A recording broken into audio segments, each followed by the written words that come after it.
Having a holistic approach to your health means that you consider anything and everything that could be impacting your health. Most commonly, we think of things like food, water, exercise, and the products in our house. But have you thought about your actual house? Like the actual lights, walls, pipes, foundation, and floors of your home. Today, I'm chatting with holistic contractor Christine Cimabue about ways that you can make your current home, remodel, or new construction more conducive to your health. Personally, I'm excited to apply some of the things that I learned about lighting, mold management, and EMF mitigation in my home. This episode will give you a new perspective and lots of tips on making your home healthier. Welcome to the Daily Wellness Podcast. I'm your host, Melissa Meredith. I've led my family on a transformative health journey for over a decade, and now I help other families do the same. So this is a place where you can learn about healthy living and take the next step in your wellness journey.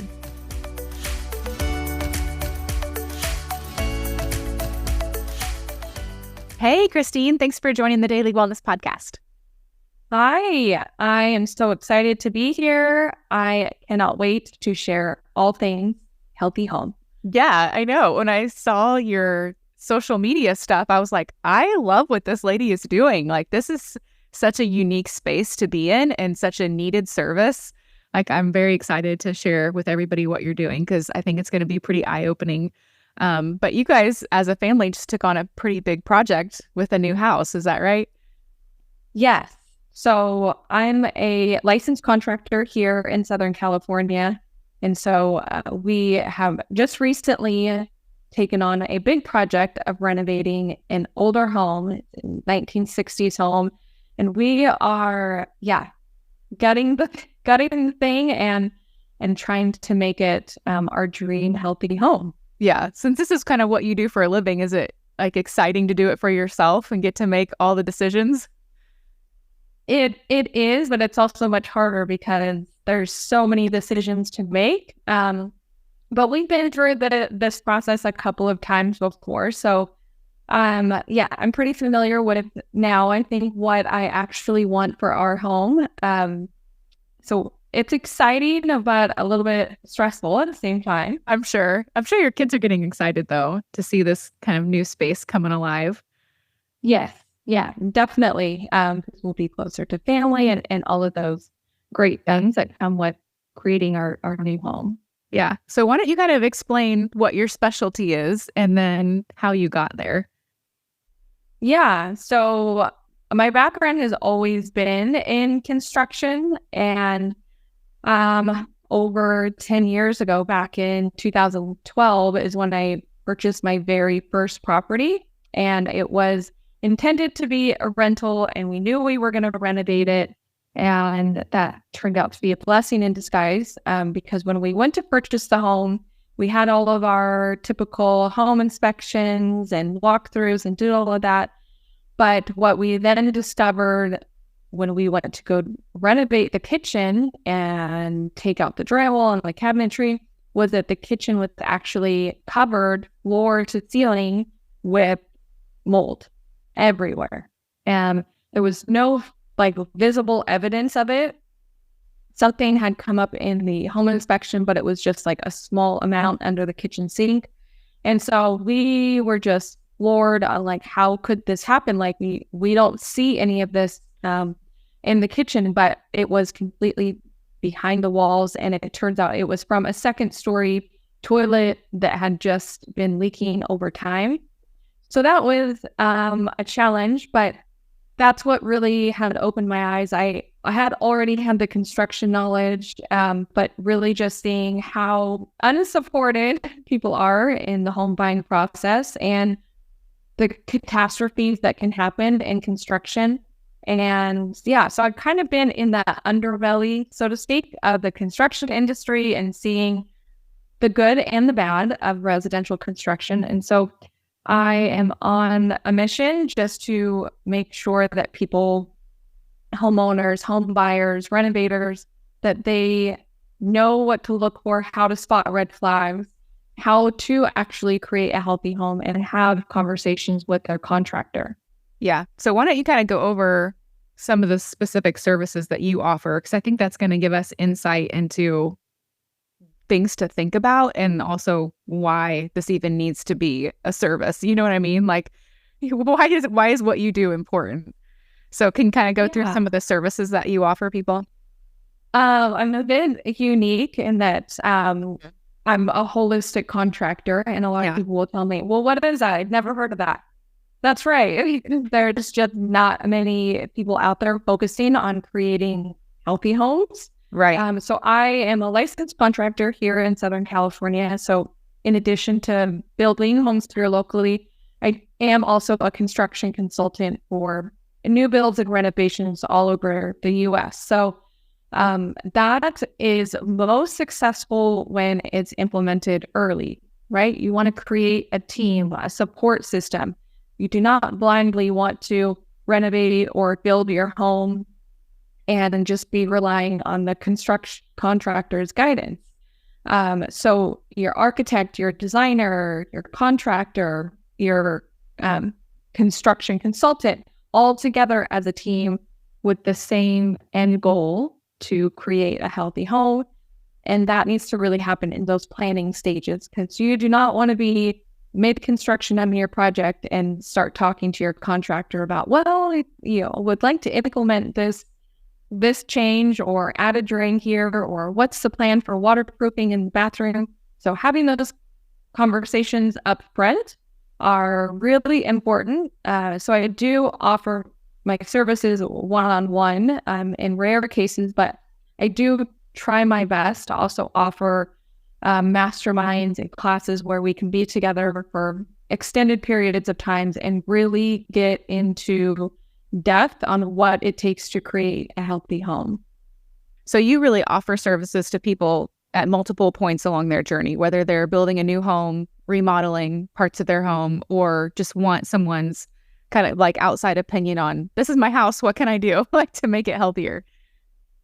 Yeah. And really having any support that is on your side is what I'm an advocate for. Just having somebody that's going to have your best interest in mind. The contractor is probably wonderful and fantastic, but he is hired by you to build your home and wants to build that home and may not be offering you the best support on, let's take a step back and evaluate option A, option B. But more so than just having a construction consultant, you also likely on your team want to have a mold inspector, maybe somebody who's going to come in that stage before drywall and say, yeah, everything is good and clean, green light, go ahead and put drywall on. Or maybe you want to have a home inspector. Home inspectors are not just for when you're purchasing home, but also when you're building a home. Different than your city, your county inspector, but having a home inspector come in and say, this looks off, or they're the ones to get on the roof and say, this flashing detail seems a little bit off. So yeah, just having a team that is on your side, supporting you through the whole process. Yeah. What do you mean by holistic homes when you tell people that you help them think about their home holistically? What does that mean to you? That's a great question, because I do get asked that, and honest answer is there is no one answer, right? Like, what's a healthy home to my neighbor is going to be different than what's to me and what's to you. So we all have different sensitivities and different levels on the spectrum of where we land. Somebody might be really EMF sensitive, or they may be mold sensitive. They've lived in a prior moldy home. Different things, indoor air quality, or somebody might be sensitive to LED lighting. So I kind of look at it as like a hierarchy. Like, we can't tackle it all. So we want to start with what is our priority? What is most important to us in our home? So for some, that's having a really mold-free home, or as much as it can be. And so that's their focus and emphasis. And maybe they're not as sensitive to lighting or EMF. So it's going to look a little bit different for everybody. But in most cases, it's indoor air quality, clean water, just a really calming space, right? How do you feel when you walk into your home? Are you feeling overwhelmed or overstimulated? So looking at it individually, kind of similar to how medicine or naturopath work, like it has to be individualized for not only the family, but the climate zone, the circumstances, the budget, the timeline, all of those things to put together like a really realistic, achievable plan to create a healthy home.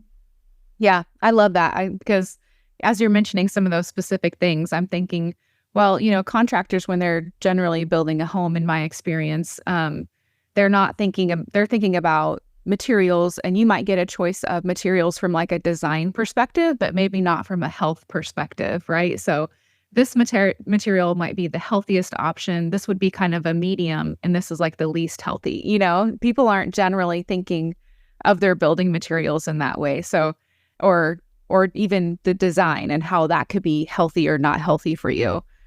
So I really love that aspect that you bring in and that perspective that you bring in. So let's go through some of those. You mentioned moisture and mold. Can you talk to us about the importance of that in the home, of the importance of thinking about that? Yeah, that is a big one, and that is the most common concern of those that are building or renovating, and it should be, because it can make people really sit it. Estimated that just about every home at some point in time had some water damage. So not only if you're going to do a new build, that's one category. But if you're doing a renovation on a property, we don't know the entire history of that property. We know about it from the prior owner, but maybe at some point in time, did that home have water damage? Was it an investment property and it was a flip, and maybe the renovations weren't the most intentional? So we just don't know. So older homes can be a little bit more tricky. But yeah, when it comes to water and moisture, new constructions can be problematic because there's so much moisture that's going into building a new home. From the concrete slab, we have drywall mud, we have plumbing fixtures, there's so much that goes into it. But in both cases, whether it's new construction or renovation, we have to take into consideration what happens after we move in. Like, we have this beautiful home, but what is safeguarding us from the smallest little leak? In my case, a slow little leak over years from a second-story toilet. Yeah, it's going to safeguard us to be alerted if we're having a plumbing or drain line leak. So I'm a huge fan of having a leak management plan, and that's so that we can prevent these catastrophic leaks. But also just having like really good quality building materials. Yeah. Sometimes that's as early as lumber in the framing stage. Like, where is that lumber coming from? Is it from an outdoor lumber yard that gets rained on? What does it look like? So it's pretty in-depth. We need to be kind of on our toes every step of the way, and be alerted if there's poor quality material going to be installed. So with lumber, we often want to sort that and make sure that there's no moldy lumber that's going to be installed from the beginning. But that again goes back to having a plan before day one to really prevent these issues from happening. What are the health impacts of mold in a home? That's going to be different for everybody. There can be families living in a moldy home where the wife is going to feel sicker than the husband. Husband feels fine. Like, there's no mold issue. I feel fine. And that's pretty common to see it affect women more than men, just because of our hormones are different. It affects children differently than others, but there's a ton of symptoms that can be attributed to mold toxicity. But pretty common, just feeling unwell, brain fog, typical allergy symptoms. But most times Something that's not considered is that it's not just about the home that we're living in right now. Like, consider a history. Like, when you were a child, did your mother scrub, a wall with bleach that then just kept growing back? Or did you, so kind of put together a history.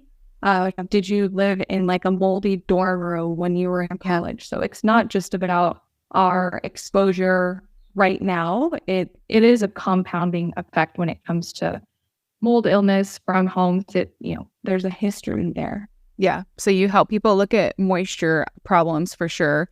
Another thing you mentioned is lighting and EMFs and things like that. Can you talk about your process of helping people evaluate the lighting in their home? Yeah, lighting is another kind of overlooked topic when it comes to homes, because now we have so many energy regulations, right? That the focus there is energy efficiency, which is great, but it's also not the best for our bodies. Great for from an energy standpoint, but our bodies really thrive on natural light, right? We should be outside in natural daylight. And so mimicking that indoors is an ideal solution. And LED does not do that for us. LED is providing something called like a rapid flicker. So it's kind of naked to our eye. We can't really see it, but we can feel it. So that can be like overstimulation or feeling fidgety, kind of unable to concentrate when we're exposed to so much LED. So although it's not going to be allowed in many states, incandescent lighting is really the best for our bodies. Or if you're able to find flicker-free LED lighting, that's ideal. But also listening to our circadian rhythm, right? We don't want to have this blue light exposed to us all day long. Like in the evenings, we should be feeling relaxed and calm and eliminating that blue light. So maybe in the evenings, you just have like one red incandescent light bulb in a reading area or something. So just be mindful of how you feel in your home. Like in the evening, is it just feel so bright and your eyes are strained and you're feeling tired? Maybe consider, switching out some of your light bulbs to something that's going to be less strenuous on your eyes. Yeah. So what is going on with incandescent lights? I heard something about there being like some states just are not allowing the sale of them anymore. Is that right? Yeah. So that's been for a while. I'm here in California, and that is a regulation. So you can't go to a hardware store and get an incandescent bulb anymore. And in some cases, you can't even have them delivered online. So there are some states, and they are looking at that nationally to prohibit the sale of incandescents, which they are not energy efficient. They don't claim to be, but just check with your state. It's likely that it's coming down the pipe that it will be prohibited across the U.S. But yeah, the government is not a fan of using incandescent light. Yeah, I've noticed that, and I didn't understand if it was a national or state by state thing right now. So that's good to know. Yeah. I saw another idea you posted, which is something that we've been doing in our house for a while, is just turning the Wi-Fi off at night. Yeah. So that's a great way to, again, like lessen our burden, right? We probably can't control it when we're at school or at work or out at these malls and restaurants where there's hotspots everywhere. But again, like at home, it should be our sanctuary, our quiet, peaceful space. So lessening our burden, especially while we're sleeping, right? When that's our restorative sleep, turning off the Wi-Fi is a great way to go. It's not always possible. It's not always the option for every family, but if you can turn off your Wi-Fi router in the evening, it's a great way to lessen the burden. And by doing that, you can still have items hardwired So I'm a huge fan of hardwiring, which is an Ethernet cable, maybe going to the TV or going to the camera doorbell or going to whatever device it is that you don't want shut off in the evening, like our exterior cameras or thermostat. Consider getting something, they refer to it as PoE or power over Ethernet. And that allows those devices to still run without needing Wi-Fi. Now, to set that up, you would need to have both a modem and a router, whereas nowadays your internet provider is probably giving you one. So they do make a modem and router in one. So if you wanted to, explore this option, consider getting two separate items, a modem and a router. And the router is what you would shut off in the evening. The router is what's giving you your Wi-Fi. So we don't need it in the evening most of the time. So if you're able to shut it off, it's a good solution. Yeah. What's your opinion about all the smart appliances and things like that in the home? My preference is to have, I guess, a done home. Like I don't need a smart home. I understand the desire to have like the doorbell and the cameras and these things that do tend to work off Wi-Fi, but more safety features. Yeah. Yeah. If we need it, it's great. But do we need the Wi-Fi refrigerator and the Wi-Fi oven and Wi-Fi speakers? And do we need all of those things? That's something you can evaluate. Maybe not. So I'm not a fan of it, but it really depends on, again, everyone's individual home and how they function. So if you can eliminate some of those, or maybe if you're shopping for a new refrigerator, opt for the non-smart refrigerator. But this smart technology isn't just about everything. Yes. Machines, so just be mindful of it if you're out there looking for appliances. Even if you don't want one, you may be getting something that is smart enabled, and they can't all be disabled. So just be on the lookout when you're looking at appliances. Because that's just going to increase your exposure to EMFs, right? Yeah. Any of these extra smart technologies that we're adding to our home, and it's just increasing it. So I try to be more conservative with what's being installed in our home. I don't need it. There's a lot of smart switches and smart drapery, all of these things. So some people love it, and that's great, but just being mindful that, all of that stuff does add up to our burden. Yeah, what is actually going to be functional for you and what can you do without? Yeah. Mm-hmm. Yeah. I think we're just hitting the tip of the iceberg when it comes to EMFs and their effects on our health. We're just now starting to get good research about some of the health impacts and things like that. We really don't have real long-term studies because they haven't been around for long enough for us to know. But I think it is really important. I mean, my husband, just to tell on a very small scale example, he got an Apple Watch at one point, and within 4 to 5 days of wearing it, started having radiating pain up his arm and stuff like that. So that's made us, just that one little experience has made us hesitant to get, more smart devices in our home. Yeah. It's same with the watches and the earbuds and all of these things that provide so much ease of use, and people really love to use them because of their simplicity. But yeah, if you're having symptoms and using those devices, then maybe going back to the basic technology is the right choice. So everyone's going to respond differently. Everyone is on board with not having a smart home. Yeah. Okay. So if someone is not in building a new home phase or doing a major remodel, what are some things that they should look at in their current home as is and think about the health impacts of? So, what are some things that they could maybe focus their time and money on that would have a positive impact on their health and their home? Mm, that's another one. I really feel for renters that are in situations. I get a ton of people that reach out to me that are renting, just asking for guidance and what they can do in their home. And it's tough.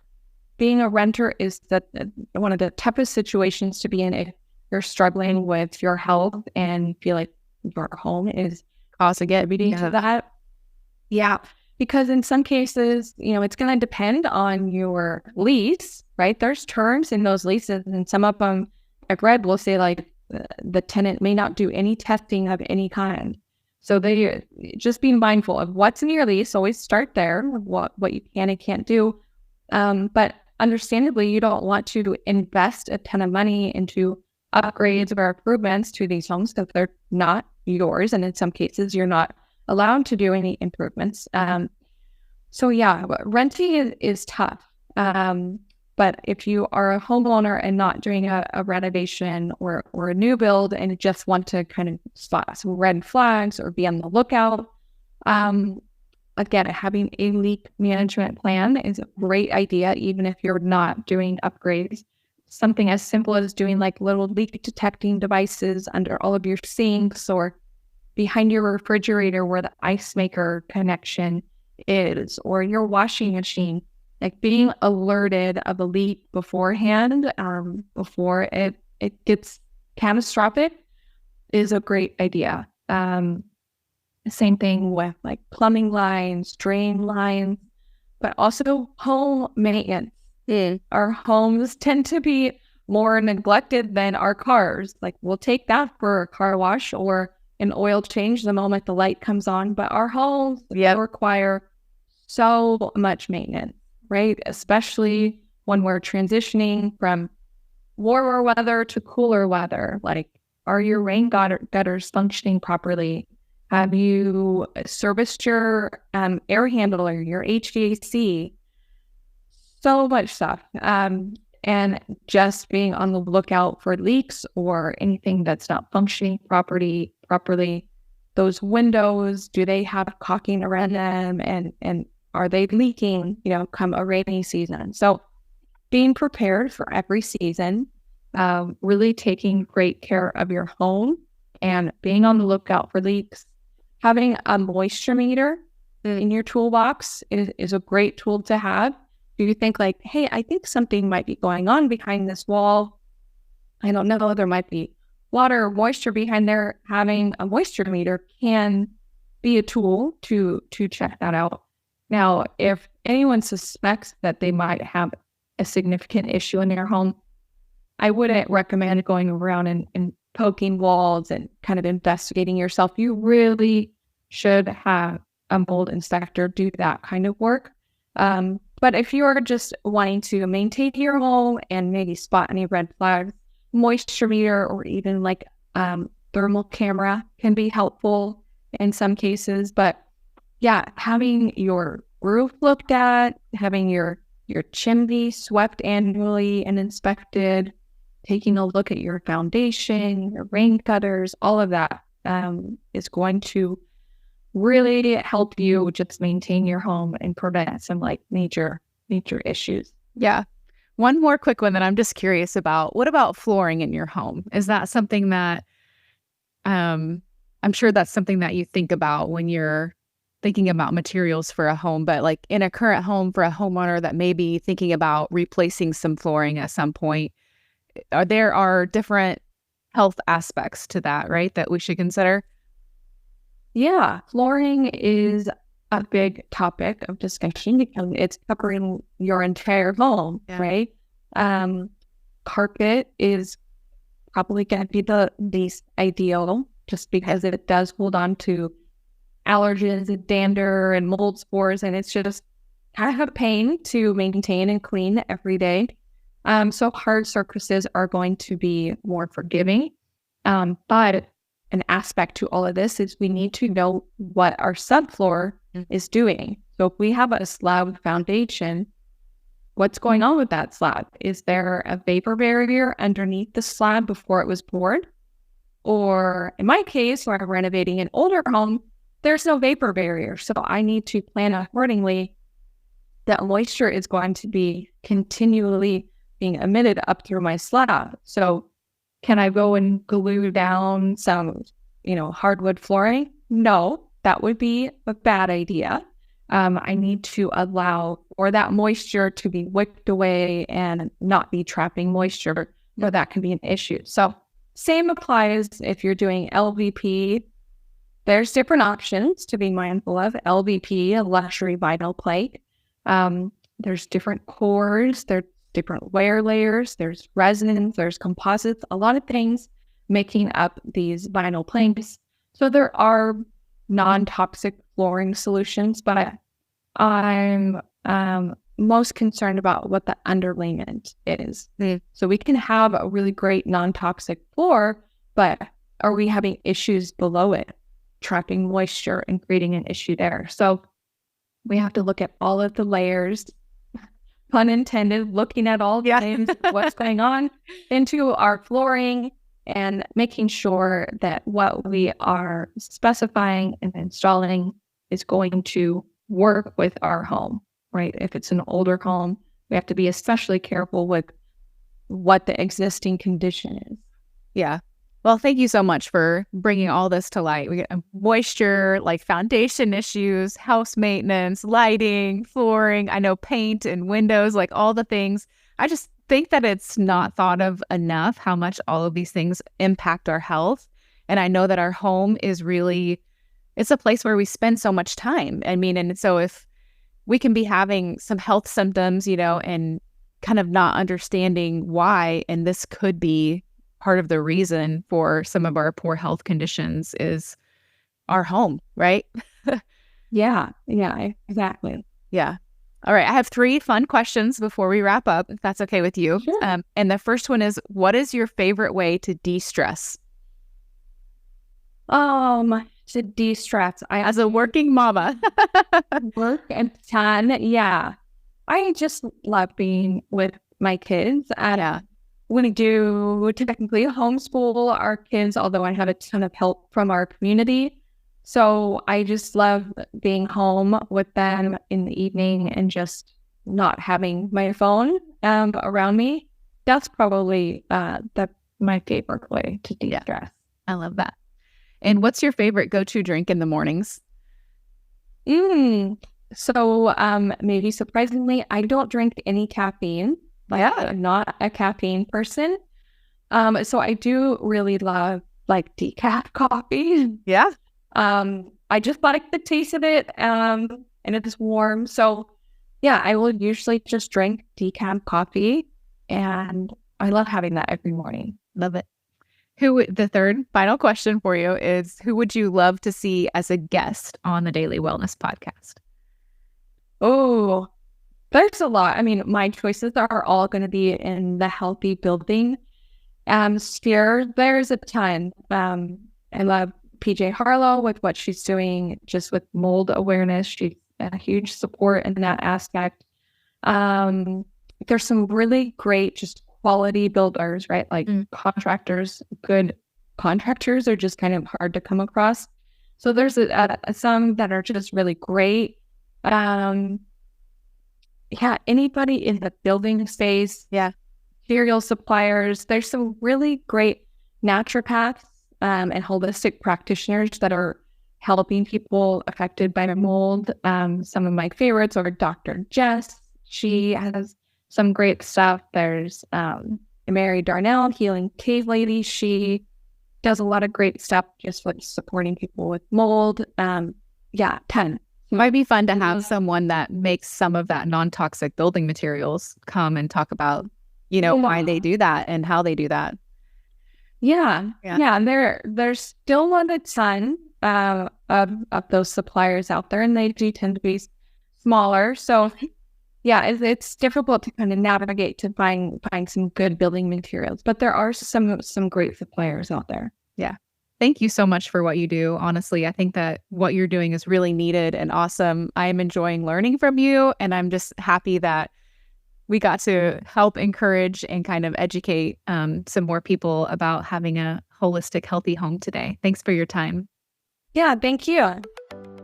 Thanks for listening to today's episode on the Daily Wellness Podcast. We hope that you found it helpful for your own wellness journey. And if so, we'd love for you to leave a review. Then come back and listen for review shoutouts on upcoming episodes. For more information, check out the show notes and connect with us on our website, dailywellnesscommunity.com.